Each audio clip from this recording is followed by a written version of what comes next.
Le jour où la Terre s'arrêta, le jour où la Terre s'arrêta. Vous vous rappelez que dans les années 50, Robert Wise, un réalisateur, producteur, metteur en scène américain, va réaliser un film du type science-fiction. Certains d'entre vous ont certainement eu l'occasion de le visionner, de le voir. Le jour où la Terre s'arrêta. Il s'agissait de quoi? C'est un ovni qui atterrit dans un parc à Washington, suscitant la peur, la fascination. Un homme, un extraterrestre du nom de Carpenter, sort du vaisseau et affirme venir apporter la paix sur la Terre. Dans ce film, les familles se cachent, les commerces ferment leurs portes. Une panne d'électricité arrête le monde, la panique s'empare de la population, tout s'arrête le jour où la Terre s'arrêta. L'arrivée de cet extraterrestre cristallise l'attention. Le monde s'arrête de tourner le jour où la Terre s'arrêta. Eh bien, en 2008, près de 50 ans après, un autre film du même genre, portant le même titre, Le jour où la Terre s'arrêta, fut réalisé par un Américain du nom de Scott Derrickson. Une soucoupe volante atterrit sur la Terre. Alors qu'on les croyait hostiles, les extraterrestres sont en fait porteurs d'un message de paix pour l'humanité. Les deux films de science-fiction développent l'idée qu'un événement pourrait se produire et cet événement mobiliserait l'attention de la planète. Tous les habitants ne parlaient que de cela, le jour où la Terre s'arrêta. La planète Terre semble, mesdames, messieurs, à l'arrêt depuis l'arrivée du coronavirus COVID-19. Imaginez-vous, un virus d'une taille microscopique fait autant parler de lui. On dirait que la Terre s'est arrêtée. On pourrait dire le jour où la Terre s'arrêta. Les écoles et les universités sont fermées. Les enfants ne peuvent pas aller à l'école. Les frontières sont fermées, on ne peut pas passer d'un pays à un autre. Les mariages sont déprogrammés et réduits à leur plus simple expression. Mais aussi, les églises sont fermées et les compagnies aériennes suspendent leur vol, on ne peut plus voyager d'un pays à un autre. Mais les entreprises sont à l'arrêt, les entreprises sont aussi fermées. Alors on dirait que nous sommes passés de la tranquillité à l'épouvante. Mais qui pouvait imaginer que le monde connaîtrait une telle situation? Le monde, la Terre s'est pratiquement arrêtée le jour où la Terre s'arrêta. Nous avons tous été surpris par cette situation. Cet arrêt a été brutal. Tous les plans ont dû être revus. On dirait que nous sommes passés de l'assurance à l'incertitude. Et cela me rappelle l'expérience d'un homme biblique, d'un roi. Dans le livre de Daniel au chapitre 4, verset 4, je lis « Moi, Nebuchadnezzar, je vivais tranquille dans ma maison et heureux dans mon palais. J'ai eu un songe qui m'a effrayé. Les pensées dont j'étais poursuivi sur ma couche et les visions de mon esprit me remplissaient d'épouvante. Il était tranquille dans sa maison, c'est-à-dire tout était impeccable. Tout allait bien chez lui, dans sa famille. Personne n'était malade. Il n'y avait aucune tension particulière dans sa maison. Mais non seulement il était tranquille, mais le texte nous dit « heureux dans mon palais ». C'est-à-dire son royaume n'était pas menacé. Ses serviteurs et ses collaborateurs étaient certainement fidèles. Il n'y avait pas d'insurrection, pas de révolte. En fait, il jouissait d'un bonheur extraordinaire. Et le proverbe dit « heureux comme un roi ». Mais un songe m'a effrayé, dit-il, me remplissait d'épouvante. Alors, l'épouvante, c'est quoi? C'est une peur violente et soudaine causée par quelque chose d'extraordinaire et de menaçant.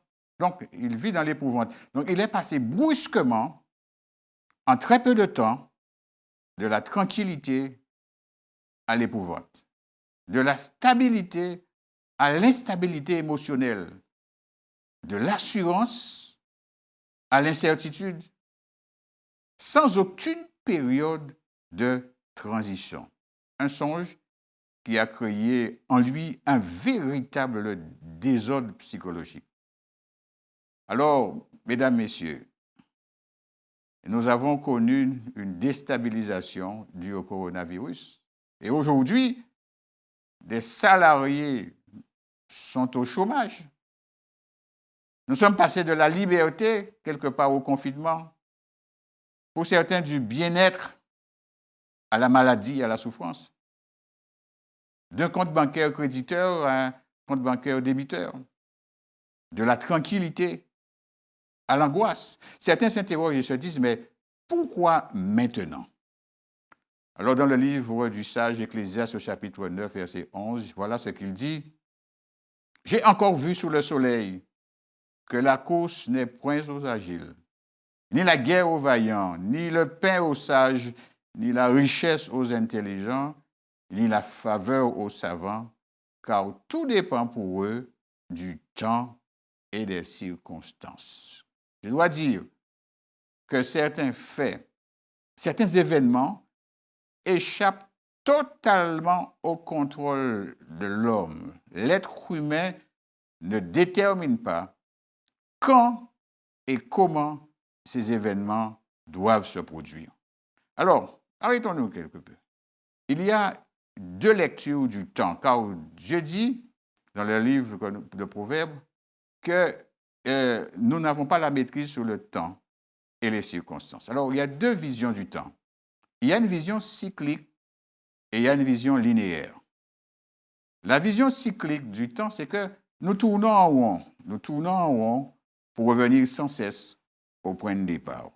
On tourne en rond, c'est-à-dire les mêmes choses vont sans cesse se répéter. Les événements se répéteront de façon définie, sans cesse. Alors, certains se disent, mais si c'est ça, quelle est l'utilité de se presser si on revient sans cesse au point de départ? C'est-à-dire, si votre bus revient au point de départ, pourquoi lui courir après? Vous attendez tout simplement au point de départ et il reviendra de toute façon. Ça, c'est une vision, la vision cyclique. Mais il y a une autre vision du temps, c'est la vision linéaire. C'est-à-dire, les choses ont un début et les choses auront une fin. C'est-à-dire, les événements peuvent se ressembler, les faits et les événements portent la marque du temps. C'est-à-dire, il y a un temps pour commencer et il y a un temps pour finir. Donc, la Bible soutient la notion du temps linéaire. Et dans Galates chapitre 4, verset 4, nous lisons, « Mais lorsque les temps ont été accomplis, Dieu a envoyé son Fils né d'une femme. » La vérité biblique, c'est qu'il y aura un aboutissement. Le temps biblique n'est pas cyclique. Nous ne resterons pas dans la même situation. C'est-à-dire, on a eu une première guerre mondiale, une deuxième, une troisième, peut-être une quatrième, une cinquième. Il y a une pandémie, il y en aura, il y en aura, il y en aura, il y en aura. Dieu a le contrôle du temps, mais pas l'homme. L'homme n'a pas le contrôle du temps. Et c'est la raison pour laquelle Dieu dit dans sa parole, arrêtez, c'est-à-dire stoppez-vous et sachez que je suis Dieu. Je domine sur les nations, je domine sur la terre. Psaume 46, verset 10. Nous sommes parfois pris, mesdames, messieurs, dans le tourbillon de la vie. Nous allons très vite et parfois dans la mauvaise direction. Comme un policier qui interpellerait un automobiliste en excès de vitesse. Dieu nous interpelle et nous dit, arrêtez-vous. Nous avons parfois un agenda hyper chargé, nous sommes pressés, beaucoup à faire, pas de temps de se parler, et à plus forte raison, parler à Dieu. Mais Dieu dit, chaque jour, arrête-toi, prends le temps de t'arrêter pour penser à moi. Mais aussi, il y a un arrêt hebdomadaire que Dieu a prévu. Dans le livre d'Exode, au chapitre 20, Dieu dit, souviens-toi du jour du repos. C'est arrêtez-vous pour le sanctifier. Tu travailleras 6 jours, tu feras tes affaires, tu feras tout ton ouvrage. Mais le 7e jour est le jour du repos de l'Éternel ton Dieu. Tu ne feras aucun ouvrage, ni toi, ni ton fils, ni ta fille, ni ton serviteur, ni ta servante, ni ton bétail, ni l'étranger qui est dans tes portes. Pourquoi? Dieu dit d'arrêter. Pourquoi? Pour que vous puissiez savoir qu'il est Dieu, que je suis Dieu, dit-il. Je domine sur les nations et je domine sur la terre. Quand vous vous arrêtez le 7e jour, vous reconnaissez Dieu comme étant créateur. Vous reconnaissez que Dieu existe. Oui, Dieu n'est pas le produit de notre imagination, il existe. Sachez qu'il n'est pas absent. Il n'est pas absent, il est là. Et que fait-il Dieu? Il interpelle les habitants de la terre. Il nous interpelle pour nous annoncer une bonne nouvelle. Il n'est pas absent de l'histoire de cette terre. Il n'est pas absent. Il veut que nous sachions non seulement qu'il n'est pas absent, mais qu'il domine, puisqu'il est le Créateur, le Dieu. Et c'est par sa volonté que tout existe, que mon cœur bat, que je respire, que nous existons. Il a aussi le contrôle du temps et des circonstances. Il les maîtrise. Et Dieu a un temps.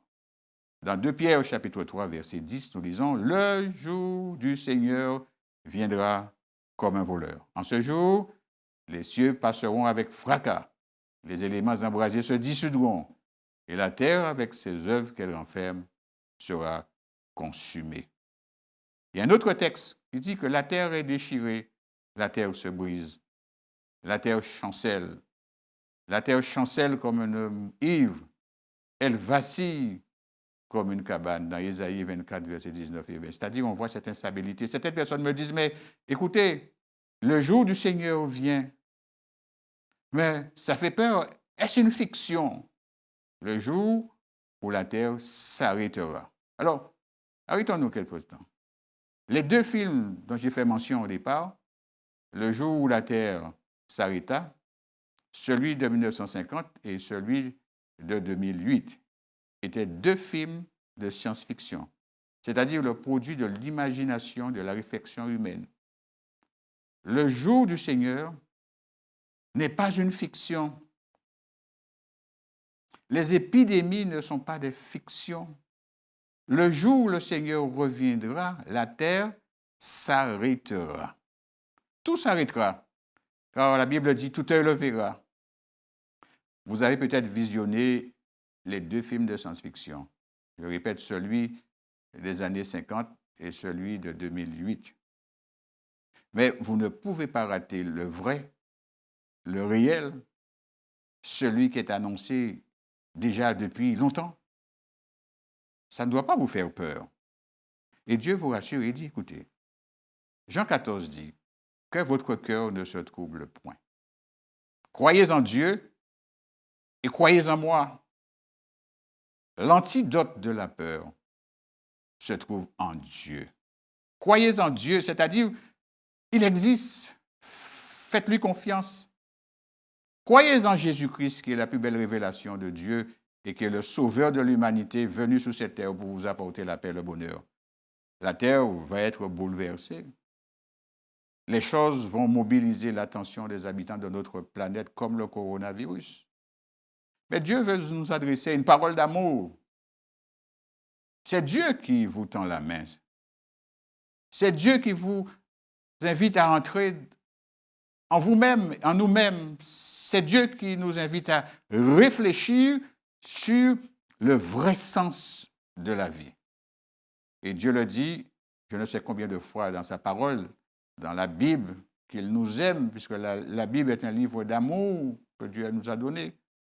Oh, quand les montagnes s'éloigneraient, quand les collines chancelleraient, Dieu le dit, mon amour ne s'éloignera point de toi, et mon alliance de paix ne chancellera point, dit l'Éternel, qui a compassion de toi.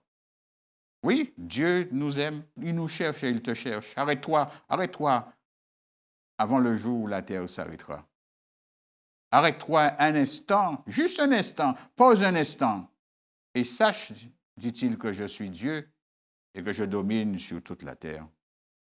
Je te cherche déjà depuis fort longtemps, oui. Laisse-toi trouver. Laisse-toi trouver avant qu'il ne soit trop tard. Laisse-toi trouver. Que Dieu t'accompagne.